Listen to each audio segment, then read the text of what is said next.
citocinas, isso aqui lembra citocinese. Citocinese lembra divisão celular. Então, citocininas, pessoal, ela vai atuar na divisão celular. Vai atuar justamente no crescimento do vegetal. Mas não é o crescimento por alongamento, é o crescimento pelo aumento do número de células. Além das citocininas, nós temos também as giberelinas. Esses hormônios aqui, pessoal, eles têm como função o quê? Olha lá, vou botar aqui de vermelho. A função deles é fazer com que haja a floração e também a germinação. Ela vai quebrar a dormência das sementes. Floração e germinação, giberelinas. Outro hormônio que todo mundo conhece demais, no caso, é o gás etileno. Só lembrando, pessoal, que esse hormônio aqui, gasoso, por exemplo, deixa eu botar aqui a função dele aqui. A função dele é justamente fazer o quê? O amadurecimento.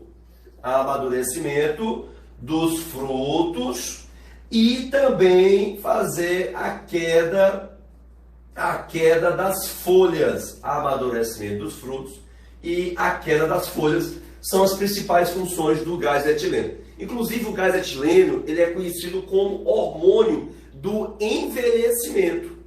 Tá bom? Por quê? Porque ele permite que a planta venha a perder as suas folhas. Não só a queda das folhas, mas também a queda dos frutos. Professor, mas a auxina também faz isso. A gente está aqui dando dicas para você. Viu? Queda de folhas, queda de frutos, amadurecimento dos frutos, você vai associar com o gás etileno. Tá bom, pessoal? Agora, só lembrando, quanto mais quente for o ambiente, mais etileno o fruto libera, amadurece mais rápido. Por isso que colocar o fruto na geladeira retarda o amadurecimento. Legal? Uma outra coisa aqui, quando a gente fala sobre os hormônios vegetais, é falar sobre o ABA. Esse ABA também é chamado de ácido abscísico. Esse ácido abscísico ou ABA você vai sempre associar com a palavra inibição, tá bom? Então o ABA ele faz a inibição. Inibição de quem? Inibição da germinação, inibição do brotamento, inibição da abertura, vai já falar sobre isso aqui também, da abertura dos estômatos, tá bom? Então essa é a função do ABA. Inibe a germinação, inibe o brotamento, inibe a abertura dos estômatos e também inibe a queda das folhas. Inclusive o nome ácido abscísico, ó, forma a camada de abscisão, que é aquela camada que permite que a folha caia. Esse nome ácido abscísico foi dado errado, porque eles achavam que esse hormônio, o ABA, era quem fazia com que as folhas caíssem, formasse a camada de abscisão. Mas a gente percebe aqui que ele faz inibir a queda das folhas. Quem promove a queda das folhas é o gás etileno. Ok, bate um print aí, vai lá. Obrigado aí por estar seguindo aí o canal Biofox. Tenho certeza que daqui você vai sair com no mínimo umas 4 ou 5 questões aí para o teu vestibular da Facid, tá bom? Foi? Ok, agora você está percebendo aqui, ó, que nós falamos citocinina, giberelinas, gás etileno e também do ABA. Faltou falar do hormônio principal, que é a auxina. São as auxinas, o ácido olioacético. Então, nós vamos fazer o seguinte, aprendeu esses hormônios aqui, o que vier agora você vai colocar auxina. Por exemplo, vai lá, principal hormônio dos vestibulares são as auxinas. O que as auxinas fazem, professor? As auxinas, ela permite que haja partenocarpia, ou seja, se eu pulverizar a auxina em uma flor, o ovário da flor se desenvolve sem que ela tenha sido fecundada. Então eu vou ter um fruto sem semente. Daí o nome partenocarpia, ou seja, um fruto sem pare. Tá bom? Permite também a formação de raízes adventícias. Ou seja, se eu pegar, por exemplo, uma estaca. Tem, por exemplo, tem plantas que são reproduzidas por estarquia. Você pega um galho da planta, fixa no solo. E naquela região do galho que está em contato com o solo, ali começam a nascer raízes adventícias e vai dar origem a uma nova planta. Isso é chamado, né, isso é promovido pelas auxinas. As auxinas também, pessoal, promovem o chamado fototropismo e o geotropismo. Ou seja, o crescimento em direção à luz e o crescimento em direção à gravidade, ao centro da Terra. E também a auxina tem a questão da dominância apical. Como assim? Quando você pega um caule, aqui ó, quando você pega aqui ó, raiz, tá bom? O caule, e aqui eu tenho as gemas, a gema axial e a gema apical, né? E as gemas axiais. Você vai perceber que essa planta sempre vai crescer mais nesse ramo que está acima, no ramo apical, tá bom? Daí o nome dominância apical, aí fica aquela planta com os ramos muito longos, mas você quer formar uma copa mais fechada, né? Uma copa mais bonita. Então o que você faz? Você corta esse ramo dominante.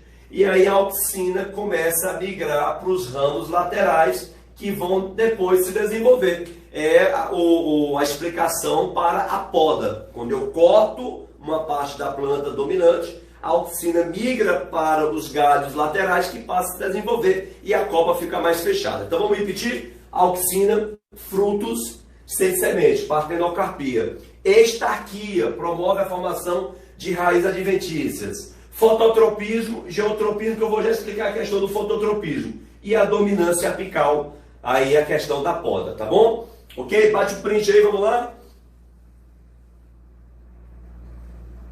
Foi, né?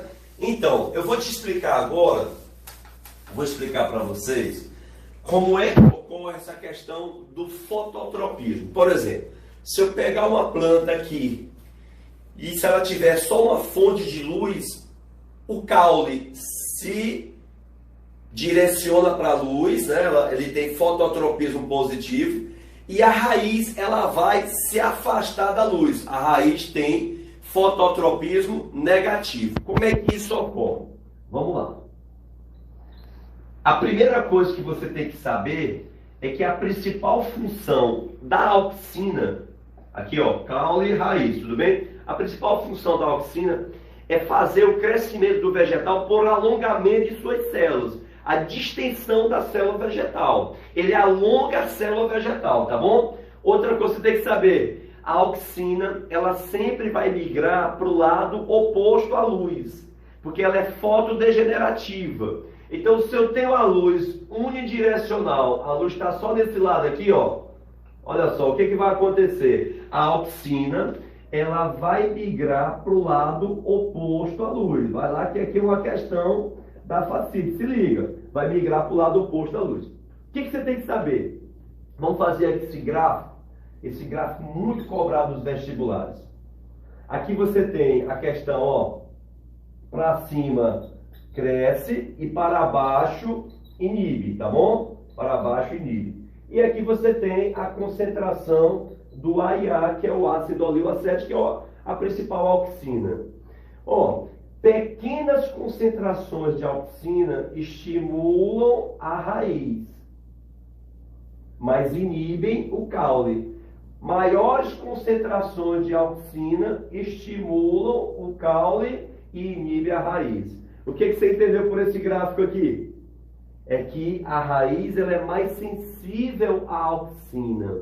Uma concentração pequena de auxina faz com que a raiz cresça. Já o caule ele cresce numa concentração maior de auxina. Só que essa concentração maior de auxina desenvolve o caule e inibe quem? A raiz, tá bom? Bate aí o print desse gráfico rapidão. Ok? Então vamos lá. Se a auxina migrou para o lado oposto à luz, o que você vai entender?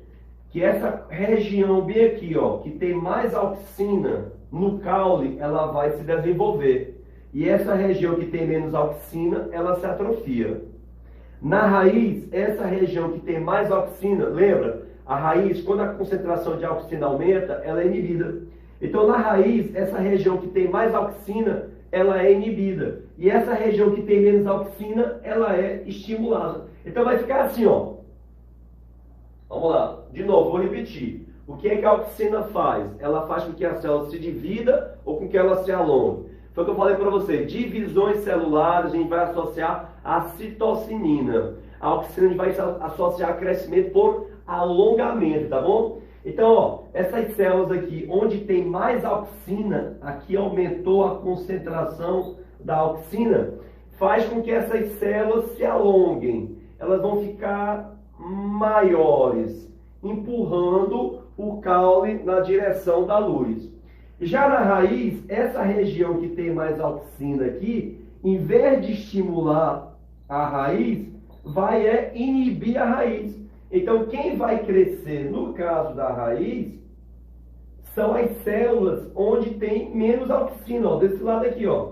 Aí elas crescem, elas se alongam e empurram a raiz contra a luz, oposta à luz. Então, você diz que o caule, ele tem fototropismo positivo, já a raiz, ela vai ter fototropismo negativo. Beleza? Legal? Vai lá, bate